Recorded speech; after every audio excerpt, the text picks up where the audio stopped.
Winter track is an interesting sport because you don't have the same element that you have in the spring where teams are matched up in dual or tri-meets, which means you would compete against one or two other teams. Well, there's multiple indoor tracks in and around the tri-state area. There's predominantly one in the state of New Jersey that's up in Toms River, so that's where we go primarily to compete. And we've entered a variety of track meets through the South Jersey Track Coaches Association in Toms River this year. We just had the sectional meets. I know that Jocelyn Whaley placed second in the 55 meter. That was probably one of our better placings. The best part of my game is staying focused and working hard so that I can make it to these rounds of championships and stuff like that. And Tiana Ames is another person from the girls team that's been a thrower that's been doing well, but she's one of the better throwers in South Jersey in terms of shot putting. So, you know, we have some kids that do well on the boys' side. It's been good. It's been fun helping out my team win and leading the younger guys, showing them what to do and what not to do.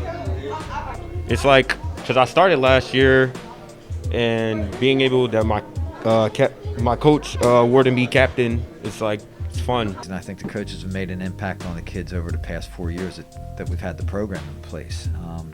Coach Laws does a great job of getting a lot of kids involved. I think Coach Boyer, who's his assistant, and the other assistant, John Whaley, both do a great job with the kids they work with. And they work with both the boys and the girls in their different areas. So depending on the area, whether a kid's a thrower, a sprinter, or a middle distance, long distance person, each one of those coaches brings something to the table to, you know, with their own expertise to help those kids out.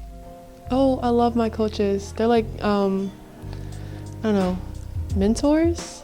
I don't know, they're kind of like a family. I think they've been doing a great job in terms of motivating the kids and keeping the kids, you know, training hard, as I mentioned before, and staying consistent with their practices and also with their competing. Before the meets, I try to train myself at practice so that when I get to the meet, I can just perform like how I'm supposed to. I think providing extra pressure isn't gonna do anybody like any good. It's just gonna make you probably perform worse, in my opinion. And during like COVID, while we were shut down, I was also training, so that kind of helped me also to have time off to be able to train and just try to get better for when everything came back together and started again.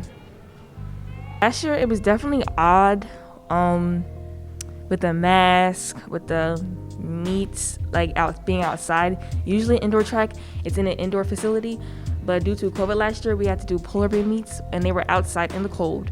The weather wasn't too bad, but it was definitely odd to be running winter track outdoors and later in the year than like we normally would run them.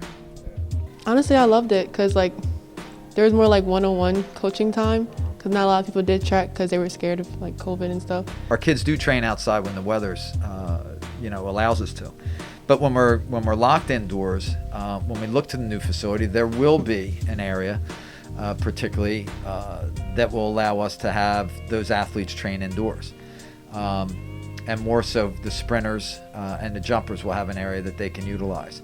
We'll probably have just more space in general in terms, you know, obviously we're going to have an additional gym, so that may free up an area for some other folks to utilize as an indoor space. So just by adding that building, by adding the additional spaces that we're putting in that will be dedicated towards athletic activities in the after school hours.